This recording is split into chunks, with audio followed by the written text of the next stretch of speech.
Hey guys, what's up? Welcome back to my channel. Today, I'm gonna do a get ready with me, just so that I have something to do while I tell you this story time. My experience getting an IUD. Here is a disclaimer that I think is important. I am not a medical professional, and this is only my experience with IUDs. There's tons of different experiences online. Everybody's body's different.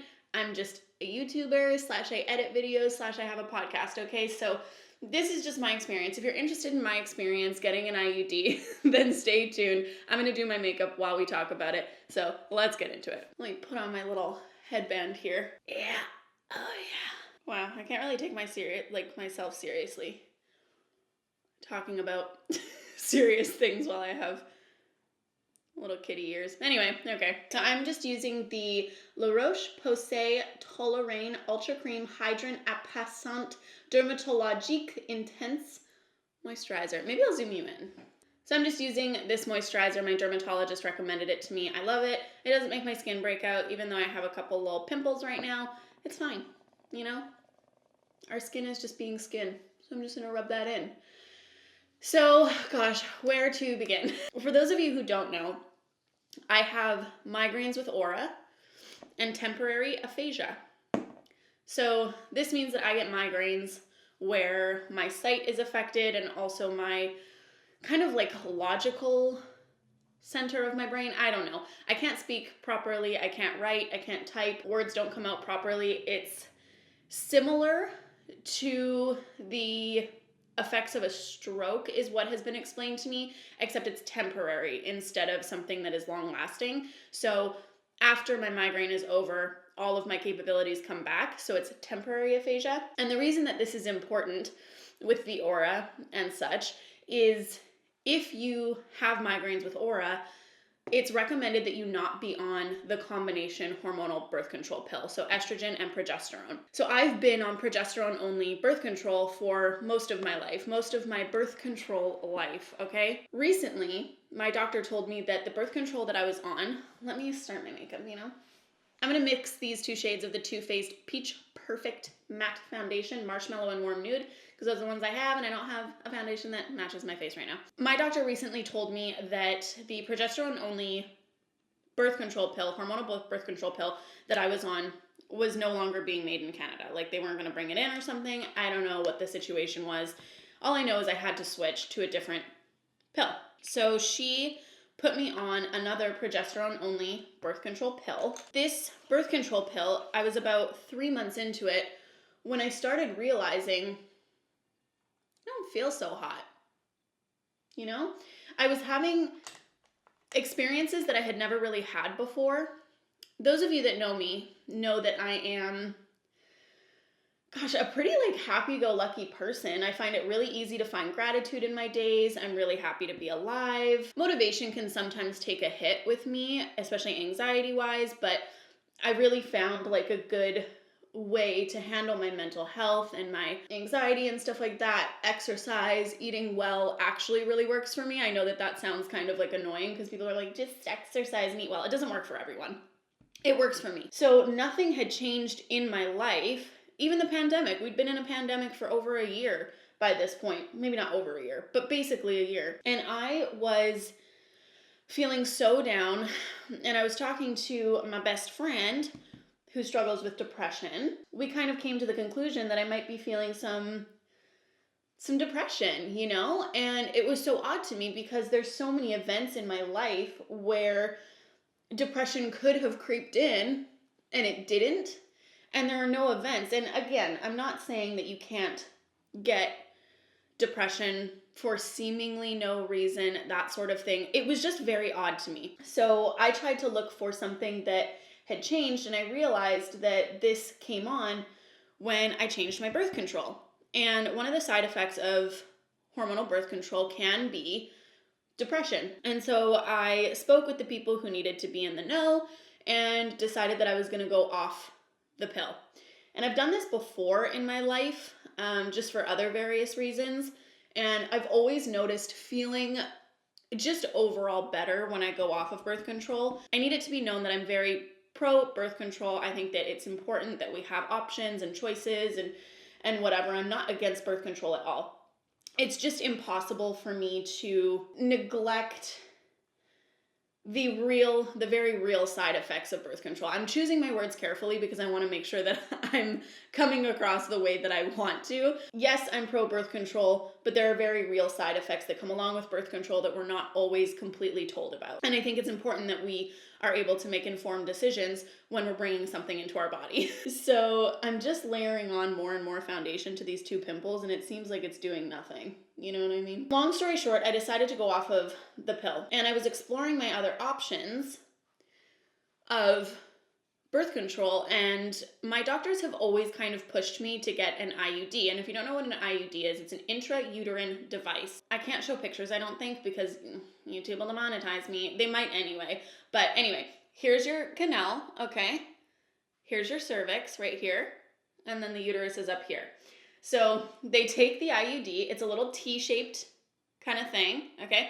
They take that in a tube, they stick the tube up through your cervix into your uterus, they plunge it into your uterus, the little flaps open, and then they take the tube back out of through your cervix, through your canal, and then out. And then the little T-shaped guy with his little flaps open sits in your uterus and gives you long-lasting birth control, either in the form of hormones being released, kind of like a time release sort of thing, or with the copper IUD, which is actually the one that I got. It stops the little swimmer guys and the little egg from meeting and changes the lining of the uterus, which I'm guessing like makes it difficult for an egg to even like attach because the lining of the uterus is different. Anyway, that's the one that I have. So those are kind of like the 2 options for IUDs. There's many different brands. There's like Kylena, Mirena, the Paragard, the Mona Lisa. Like there's many different options for the actual device itself. But from my understanding, there's the hormonal, IUD and the non-hormonal IUD being the copper one. The hormonal IUDs are progesterone only. So for me, I could have chosen to get the hormonal IUD, and something my doctor explained to me was that with the IUDs, they secrete less amounts of hormones, like significantly less than the pill does, because when you take the pill orally, it has to go through your liver, and so it needs like a ton of hormones in there in order to be able to be effective, whereas the IUD bypasses the liver, right? Because it's going straight into your uterus, and so it doesn't have to release nearly as many hormones, so therefore less side effects is what my doctor had told me. But I was over it. I did not even want to chance it. I wasn't interested in doing another hormonal birth control, okay? I was like, I can't chance it. I'm gonna get a concealer. So, long story short, I decided to get the copper IUD, and actually, my doctor seemed like she wasn't a super fan of the copper IUD. She was trying to be unbiased. This is also a different doctor from my family doctor. This is like a gynecologist. She's like, I think all she does is put in IUDs all day. Like, honestly, that's like all her clinic does. But she was trying to seem unbiased, but I could tell that she was like biased against the copper IUD. Mainly because with the hormonal IUDs, the effects are similar, the side effects are similar to hormonal birth control pills, except it can stop your period completely or make it really, really light. So those that suffer from really bad cramps or a heavy flow, like really benefit.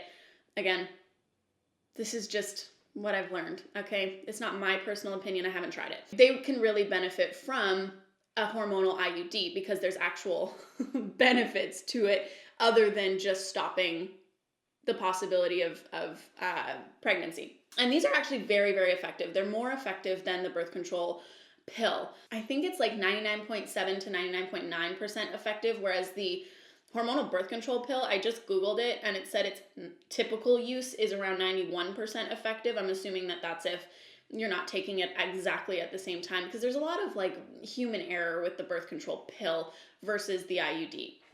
However, there are instances where the IUD can get dislodged and then you're no longer protected against the babies, okay?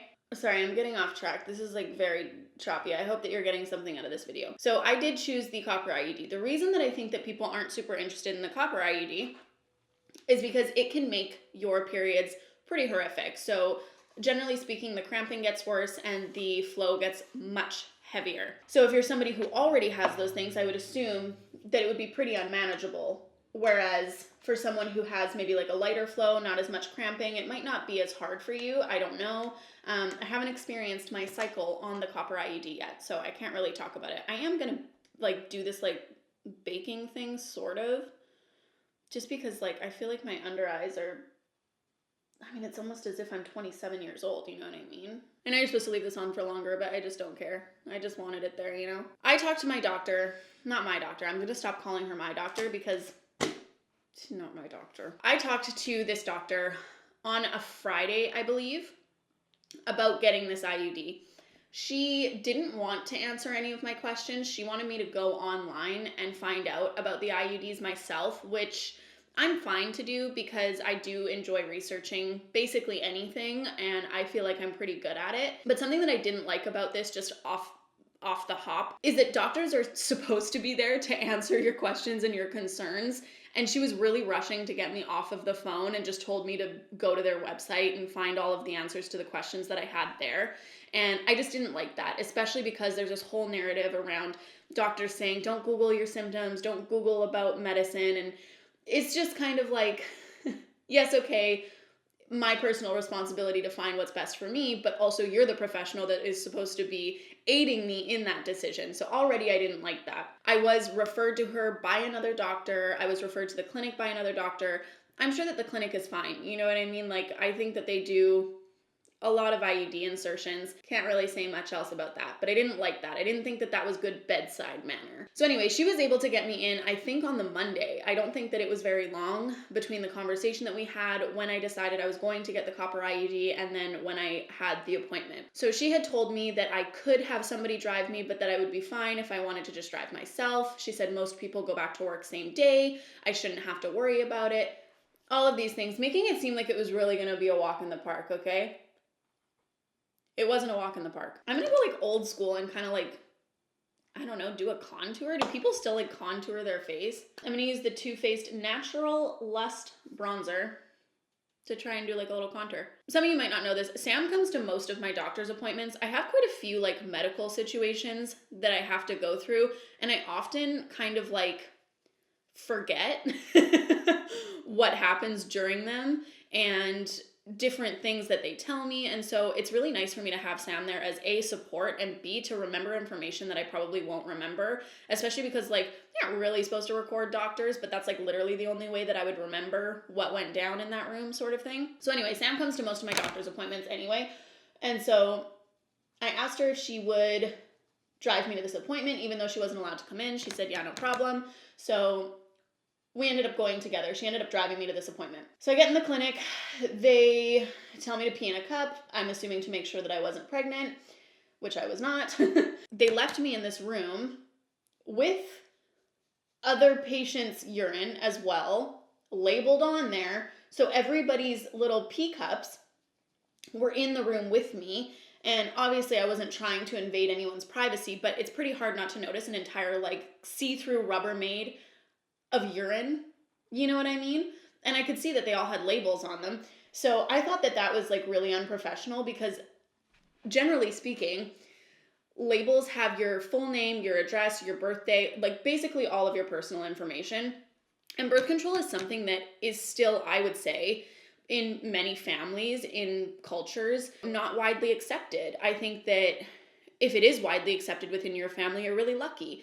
And so I really didn't like that because some people might be trying to do it in secret. It's just private information anyway. So I thought that was pretty fucked up, if I can be honest with you. I thought about saying something. However, she was about to be sticking something inside of my cervix, through my cervix into my uterus. So I was like, better not. Anyway, I didn't say anything about that, but that was like a pretty like shitty thing that I witnessed. It's just privacy wise, like it doesn't gross me out. It's pretty hard to gross me out, but I just didn't like that. I don't actually know what this is. Anyway, it's the neutral light bronze natural. I don't know. Anyway, it's this bronzer. So they stuck me in there for about an hour while I was waiting to get the IUD inserted. What a waiting game that was. They took my blood pressure. My blood pressure was pretty good, especially considering I was actually quite nervous. I really don't like the thought of things being left inside of me. I don't mind getting surgery. Not that I've had a ton of surgery, but I actually don't mind like stuff like that. But getting things like I don't know. It weirds me out. So I was like getting in my head about the fact that something was going to be in my body and it was just going to be left there, like, hee hee, fun take home gift. You know what I mean? So my blood pressure was actually pretty good considering. I'm just going to take a little skin tone shadow and just put it over my eyelids. And we finally go into the other room where the doctor says, hey, I'm going to put this thing inside of you now. And I'm like, sick. So she comes in, she realizes she needs like just a smaller device. Some people just have like smaller cervixes. Some people have bigger cervixes. It depends just on so many factors, like which one you're going to get. So I got the mini, and I'm only telling you this because I don't want anyone to think like I got the wrong size for my body or something like that, or that it's too big in there, because I got like literally the smallest one possible for what I'm going to tell you later. So anyway, she gets the right one, and she tells me to scooch down on the table. I don't know if any of you do this, like if you're getting a pap smear or like whatever. For some reason, when I was younger, I was like, don't give a fuck. I was like scooching my ass to the fully end of the table, and I was like, these are my knees. Okay, I was like, get in there, baby. But now, as I'm aging, I guess I'm becoming like, I'm not that old, you know what I mean? But like, I'm older than I was when I was like 16. So obviously, so now that I'm aging a little bit, I'm getting a little bit more like, I don't know, like, let me just like stay in the middle of the table, and then my knees are like, so anyway, she's like, all right, honey, scooch down. I'm about to get like right up in there. I'm just gonna put a little bit of a latte shade in my crease here. She tells me to bring my knees closer to the table. Okay. And actually, this is something that I enjoyed that not many doctors have done to me. She touched each inside of my thigh, and then I think my stomach maybe, but she said, okay, touch. And then she went 1, 2, 3 to like signal to me that she was like about to touch me. I really liked that. And she said touch before she actually touched me. So I really liked that. I'll give her props for that. That was a fun little thing that she did. She first stabilized my cervix. Okay. I have a pretty high pain tolerance. And that's not me being like, oh, I have a pretty high pain tolerance. Like basically everyone I know says about me that I have a high pain tolerance. I've been through like quite a bit. I haven't broken that many bones, but I've broken a few bones. I've like been in the ICU before. Like, you know, I've experienced some pain in my life. So I didn't think that this was going to be comfortable, but I didn't expect what was actually going to happen inside of me. So when she was stabilizing my cervix, I literally screamed out loud. It was a pain like I've never experienced. And she told me that that was going to be the worst part of it. Okay. So I was like, okay, no problem. Like it didn't take that long. It was about maybe 15 seconds of that happening. She told me to wiggle my toes. I was doing my yoga exercise breathing to try to calm myself down, but it was pretty horrific. I feel like it's not coming across quite how horrific it was because I'm putting a shadow into my eyelids. So let me stop and really look at you while I say this next part. Then she tells me that she's going to insert the IUD next.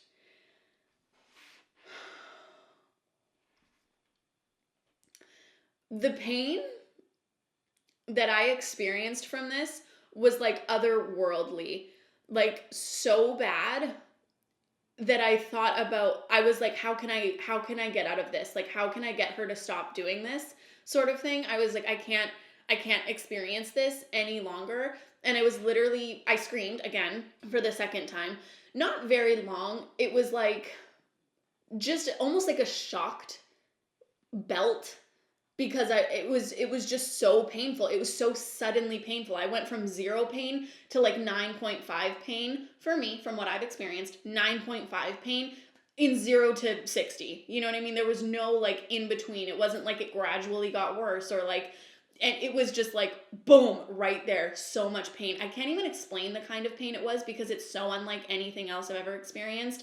It was a very deep, it's not even like a shooting pain or a sharp pain. It's like, it's almost as if you could meld an ache and a sharp pain together is what it felt like. I can't even explain it to you how bad it was. She pulled it out. She was done. I was like, holy cow, that was the worst pain that I think I've ever been in my life. And the cramping didn't subside right away. It was like, I was like doing like this. That's what I was doing while I was laying there. And she was like, okay, just like breathe, wiggle your toes, I think to like distract me from the pain that I was in. And I think it was about 5 minutes afterwards that she was like, okay, like you can get up and blah, blah, blah. Get the fuck out, basically. Put on your clothes slowly. Something that I didn't realize until after this procedure is that you can get a local anesthetic to do this. This wasn't offered to me. It wasn't told that it was an option. I don't know if it's an option at the clinic that I went to. I know that local anesthetic can be uncomfortable for some people because it can make your heart race, and it doesn't do that to me. I'm just gonna start my eyebrows. So I would have preferred if that was an option that was afforded to me, because that pain is otherworldly. I should mention, not everybody has the same experience. It's significantly worse if you've never given birth before. From what I understand, your cervix has never dilated. So if you've given birth, apparently it's an easier experience. They say that you should go on your period, I believe, to get it done. Some I've heard say mid-cycle, so right in the middle. Regardless, none of it mattered for me. I've never given birth before, so I could see why I had such a hard time. But some people who have never given birth before said it was like painful, but then it went away right away. Oh no, what have I done here? Whoop. So everybody's experience is different. You could have like a super easy experience, not feel much pain, because everybody's cervix is different. And something that I actually don't like about reading online about this as well is when people talk about the discrepancies in patient pain, they talk about pain tolerance. You see what I've done here just now? So when they talk about patient discrepancies in pain, they talk about pain tolerance, and I don't like that. And here's my reasoning. When you talk about somebody having a low pain tolerance, it invalidates their experience, because it's suggested that the reason that you're so in pain is because you're not strong enough. And I don't like that. That could be the way that I'm internalizing it, okay? That's a possibility. But I've felt this way for years. I hate it when people say that. I don't think that it's fair. And I have quite a high pain tolerance, and I've been told by doctors and medical staff that I have a high pain tolerance. So you would think that it wouldn't bother me so much, but it does, because I'm empathetic, you know what I mean? I don't like that that's the way that we talk about it. There are other factors, reasons why you would be feeling more pain that have nothing to do with your ability to experience pain, your tolerance for pain. And I don't think that it should be like we're congratulated for having a high pain tolerance. I think we should be congratulated in general for going through a procedure that, quite frankly, I think is like ridiculous that we have to go. This is the best option that you have right now for us. You're toting this as the best option for birth control right now, which they are doing. I'm just going to go in with my Auric Glow Lust.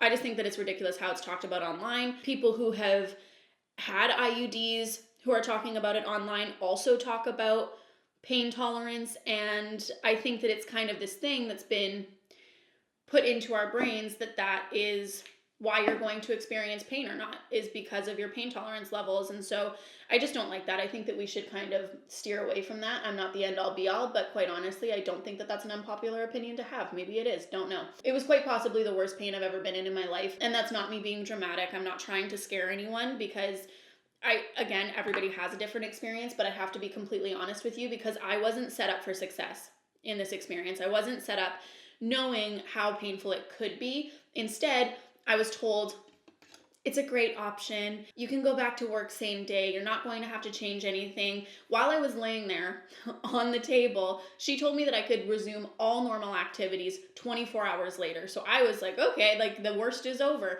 The worst was not over. Okay, I'm gonna put a little glitter shadow right here because I feel like it. And because I can't seem to stop running my mouth about this. Okay, I'm using the Auric Smoke Reflect in Temper. I'm gonna use a little cream, and then I'm gonna go in with the topper. And I'm just gonna use my finger. Anyway, I wasn't expecting what was to come next. I get off the table, finally, 5 minutes later, which felt like a lifetime, and I head to the front. I have to make my follow-up phone call appointment. While I'm standing there, this may be just my experience, okay? It felt like she was taking forever to get my chart up. While I'm standing there, I start to get really, really lightheaded. I don't faint, ever. I am not somebody who passes out from blood, from broken bones. I've seen people break bones in front of me. I've seen some like shit in my day, okay? never once fainted. My entire vision started to go blurry, almost like I was having a migraine, but without any of the other symptoms of having a migraine for me. And I immediately started feeling like I was going to throw up, like more than I've ever felt. And I also don't throw up easily. Not much makes me gag. I can clean up what other people feel like is gross stuff. People can barf right in front of me and I don't gag. Like, it's not a thing. And this was like the most primal experience of needing to throw up. My mouth was watering, my jaw here was like tingling. And she was like, I'm almost done. And I was like, okay, well, I'm about to throw up. So bye. And she was like, okay, your appointment's this day and this day. And I was literally just walking out of the door. I got to Sam's car and she had pulled up like right outside of the clinic. And I literally had to crouch down onto the ground and hold on to where you put your feet. I can't remember what that's called right now, but at the bottom of the door basically. And I was just holding on to it, trying not to faint basically. And Sam just looked at me and was like, oh my God, like, are you okay? And I could barely speak. I was in so much pain. And what I realized I had was a vasovagal response, which can sometimes happen when you get an IUD inserted, where basically you can like feel like you're going to throw up, and you could throw up and you can faint or feel like you're going to faint. So I experienced that. I'm just taking the topper of the shadow on my finger and running it along where I put that cream. That happened to me and it was pretty horrific because I also wasn't prepared for it. She didn't tell me that that was something that could happen to me. Even though I did my own research, there just wasn't enough information online about what actually can happen, because I feel like the information that's online is geared towards convincing you to get an IUD and not really honest about what you can experience. It is out there because in my research now, I'm seeing it and I'm reading patient experiences, but I was looking more into medical articles and sites from doctors and such. So my advice on that is to read into patient experiences and not what's online about doctors, that doctors have written, that sort of thing. You can take in both, would be my best case scenario, but I was not prepared for that experience. I'm gonna go in with like a little bit of a deeper shadow. I'm just gonna keep going until I hate it, basically. That was my experience after the fact, directly after the fact. I can't go back to normal. There's no way that I could have gone to work that day as a bartender, which was my occupation beforehand. There's absolutely no way I could have done that. I spent the rest of the day in bed. I went for a walk to try to ease my cramping, because I know for me, when I'm on my period, my cycle, sometimes if I do go for a walk, it helps. I don't know what it is. I know that you can like release endorphins and stuff like that, which can help. And I was just trying to find anything that would kind of make me feel a little bit better in the moment. So I went for just like an easy walk around the block with Sam and then came home and spent the rest of the day in bed. The second day was honestly pretty good. I was fine. I ended up going back to the gym. You guys saw on Instagram. You didn't know that I got an IUD. I didn't really talk about it, so I didn't think it was going to be like a thing. But you saw that I was back at the gym. I went for a run that day. Everything was kind of normal. And then day 4 happened. I'm just gonna go right on my lower lash line with this really dark shadow. So on day 4, Sam and I had work to do that had to be done outside of the house. We couldn't be inside the house. I was fine in the morning, and then I suddenly started feeling extremely unwell. My stomach everywhere below my belly button was in serious pain. My actual lady parts were in serious pain, and I was having such a bad time that I had to lean over a railing and hold myself up that way.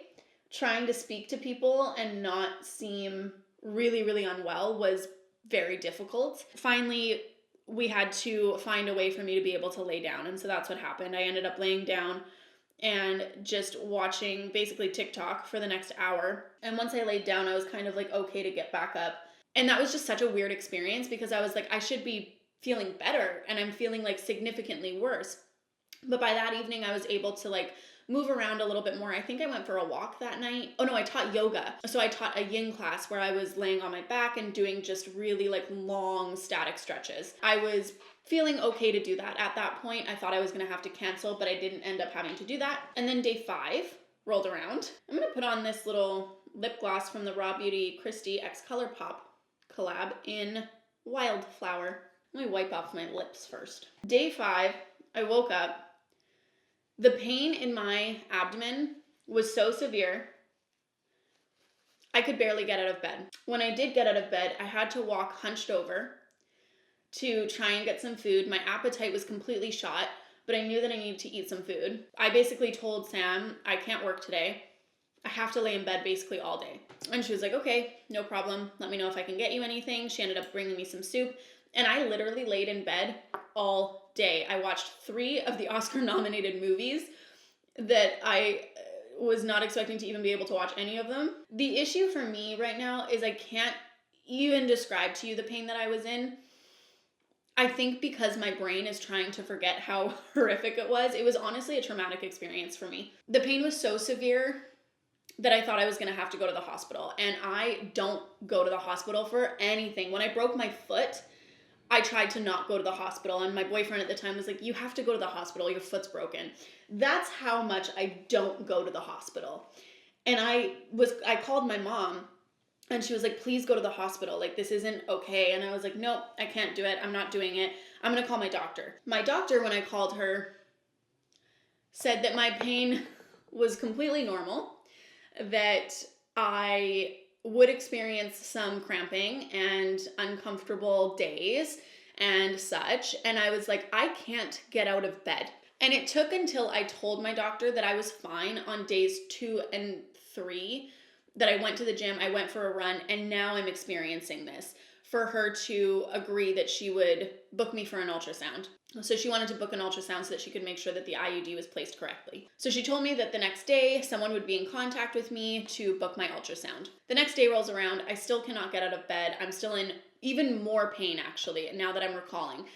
So day 5 was really severe pain. Day 6 was like somehow even worse. I think what happened was on day 5, there were like very short bursts where when I was laying on my side, the pain would subside a little bit. Day 6, there was absolutely nothing I could do to keep myself out of pain. I was laying completely still. I had my heating pad on. I was taking painkillers. Nothing was working. And they hadn't called me for my ultrasound still by 2 p.m. and the clinic closed at 5. And so I was like, you know, I'm just going to call them. I need to advocate for my health. And I called them, and the receptionist picked up, and I told her my situation, and she said, oh yeah, you're one of the ones that I couldn't get to.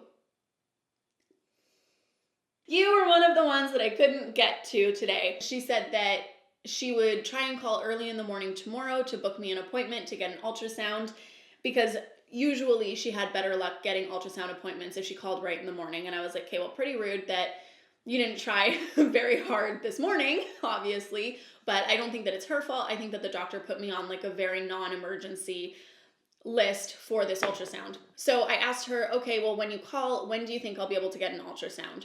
And she said, May 5th.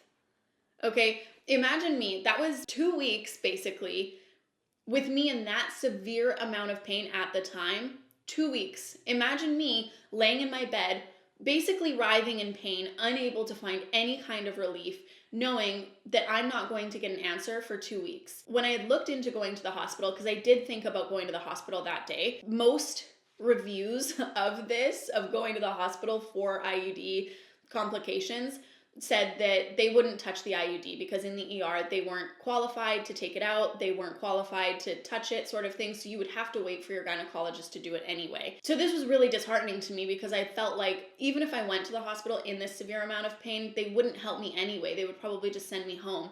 So I felt like I didn't really have any options. So I talked to the receptionist and I say, listen, I think that I'm just gonna book an appointment to get this IUD out then because I cannot wait. I'm in such severe pain. I just wanna get it taken out. This is when they changed their whole demeanor. Everything kind of flipped when I said that I wanted to get this IUD taken out. She said, oh, well, if it's, you know, more of an emergency, like I can get you in sooner, all that. And I was just like, this is so frustrating to me. I understand the idea of triage, okay? I understand that the most severe patients go first. I get it. I want that to happen because if I'm in a severe situation, I don't want somebody with a stuffy nose to go ahead of me. You know what I mean? Outside of COVID times, because if you have, obviously you're severe if you have COVID. But it was so frustrating to me because the way that I described my pain in my mind was very severe. I can't get out of bed. Is that not concerning to you as a doctor, that I'm completely immobilized from this procedure that was done to me, that you would put me on more of an emergency list? Don't know. My ultrasound is today. Thankfully, I am feeling quite a bit better. My concern, the reason that I'm still going for this ultrasound for my IUD, is my concern is that was it moving to a place it shouldn't be, and now it's still in a place that it shouldn't be. It's possible that it's not. It's possible that my body was just reacting really poorly to the IUD in the beginning, and now it's kind of found its groove. It's like, okay, you're not taking it out, I'll just accept it, sort of thing. But I think that it's really important, especially with my other health conditions, that I still get the ultrasound. It's already booked. I'm ready to go in, so I am getting it in a couple of hours. It's just horrific to me that it took that amount of advocating for myself to actually get somebody to take my pain seriously, because a lot of people don't advocate as hard as I do. I've kind of been through it with the medical system. I love our doctors, I love our nurses, but there are people who take things more seriously than others, and they believe their patients more than others, and that's just the way that it is. You know, it's a huge industry, you know, so there's bound to be different people who practice differently. And so I kind of know to really explain my symptoms and be honest about them instead of trying to hide them or feel like my pain tolerance isn't high enough, and so I'm just not going to advocate for myself, which is, I think, how that doctor would have made other people feel who haven't been through the medical system as much as I have, by her saying, you will feel some cramping, it's completely normal. You know, maybe they think that the debilitating, immobilizing pain that I was in is completely normal and they should just suck it up, which I don't think that you should have to do. I think that if you're unable to get out of bed, your pain is more than a 5 out of 10, which is what I read online, you need to get help. You should be able to advocate for yourself and get help. So I was really disappointed in the way that that was handled. That's basically it. This is my finished makeup look, by the way. I'm not going to do my hair. Let me zoom you out so I can tell you my final thoughts on my IUD experience. So I can't speak for having an IUD for an extended amount of time. I've only had it for just about 2 weeks. And I can say from my experience, I don't know that I would do it again. I don't really have that many options laid out for me, just based on my migraine experiences and so forth.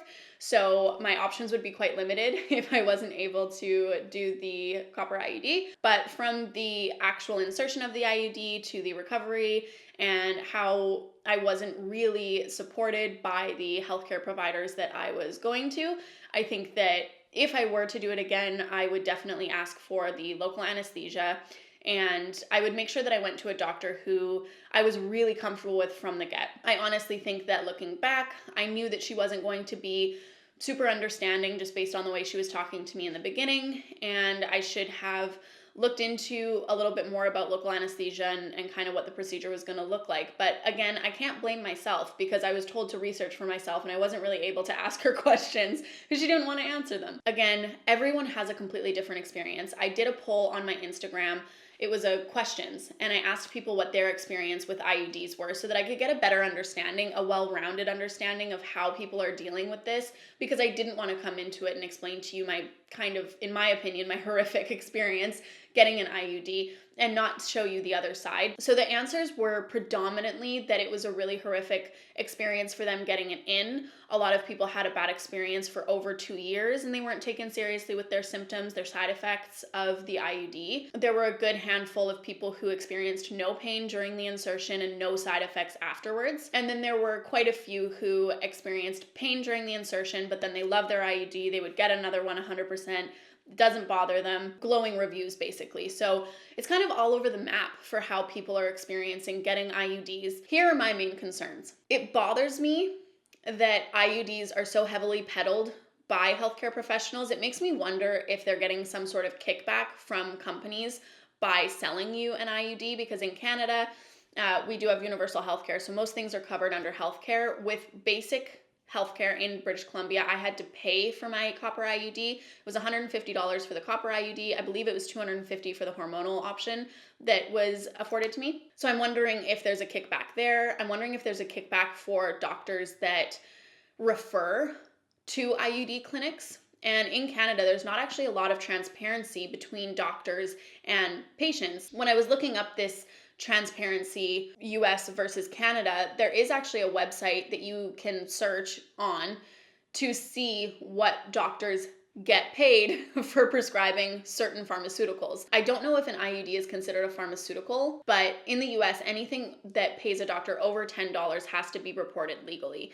Whereas in Canada, there's really no transparency there. There was in 2017, I believe, there were certain companies who came out and said, sure, we are giving kickbacks, but there was no actual reports and there was no actual monetary linkage between the two. So it was basically useless. I think it was only 10 companies that came up and said like, yeah, for sure. And they only wanted to disclose for 3, 6 months or 1 year. And then basically we never heard about it again. So there's really no transparency there. And that's really concerning to me because we saw this. I'm not trying to compare the two, but there is a linkage there, you know what I mean? We saw this with the opioid crisis. Purdue Pharma peddling opiates to the consumer, right? Doctors were getting a kickback for peddling their opiate. Consumers paid the price. They became addicts. I'm not saying that it's the same thing because it's completely different. Opioid addiction is completely different from getting an IUD. But what the link is for me is this drive to peddle something that maybe you don't actually believe in. And I just don't agree with that. I think that it should be an unbiased, fair review of the product. And there should be no incentive to push something if you don't actually believe in it. And I just don't know in good conscience how doctors can feel like we have the best forms of birth control available to us. When I was told about the side effects after the fact, when I was experiencing them, my doctor told me that I would feel these side effects for probably 6 months and they should start to loosen up after 6 months. And in my opinion, those of us with uteruses able to get an IUD should not have to experience symptoms for 6 months. Symptoms like cramping, bleeding, weight gain, mood changes on the hormonal ones. We shouldn't have to experience those for 6 months and then wrap it up in a bow and call it the best option for birth control. I think that there's obvious positives to an IUD. Some of them are good for 5 years, 3 years, 2 years, and one for 10 years, but I don't believe it's actually in Canada for 10 years because I got the 10-year one, but it's only recommended for 5 years. So I think that there are benefits in that way financially. It's a one-stop shop. You pay for it one time, whereas birth control pills can get quite costly, especially if you don't have extended healthcare or if you're in somewhere like the US where you have to pay fully. I think that there's benefits, but I also think that there's very real consequences to getting this. Long-lasting repercussions, very rare, but can cause infertility. I just think that these things need to be spoken about more instead of trying to paint it as such a pretty picture. And I feel like the same thing was done with the hormonal birth control pill when I was younger, when I went on birth control when I was 15. I felt like I wasn't given the proper information to be able to make a really well-rounded decision. It was, I want to go on birth control. Sure, here it is. And this was after I had been experiencing migraines. So my doctor even prescribed me the combination birth control pill, which is not recommended for people with migraines with aura. She prescribed me that even though I had this migraine condition. And that can put me in a really dangerous position. It puts me at risk for stroke and blood clots, where the combination birth control pill already has a lot of side effects that aren't widely talked about. So I know that I'm on my soapbox here, but I just think that it's really important. I think that people with uteruses are not taken seriously in the medical community. And I think that we're expected to deal with a lot more than people without uteruses, and I don't think that that's fair. I truly believe that if men had to deal with the side effects that we are dealing with for our contraceptive methods, they would have put a lot more money into studies and found a better alternative than what women have to go through. I just think that it is completely unfair. And that's not me being bitter. That's me being really pragmatic and honest about it. I think that it's just absolutely ridiculous. IUDs can be a great option. I know that this was like not a glowing review, but I needed to be honest about my experience because I don't want somebody going into it and feeling invalidated about their experience because of what they've seen online, what they've heard women talk about, people talking about pain tolerance. You're not less than if you're experiencing pain that is above your threshold. That is your threshold and it's important. And that's full stop. You know what I mean? They can be a really great option and people can have no side effects at all, and people can feel really, really like no pain during the insertion. That just wasn't my experience. So I think that it's important that you hear it from me, because I'm always going to be like as honest as I can about things that I'm comfortable sharing about. And yeah, if you guys have any more questions about my experience, you can let me know in the comments. If I'm comfortable answering them, I absolutely will. If I won't, I'll just let you know. But never feel scared to ask me a question, because I will just let you know if it's a question that I'm not comfortable answering, and there's no hard feelings about it. So anyway, thank you for watching. This is my finished makeup look. Woo! Looking all pretty to go to my ultrasound. I'm glad I just did that to my hair. And I will see you in the next one. Bye.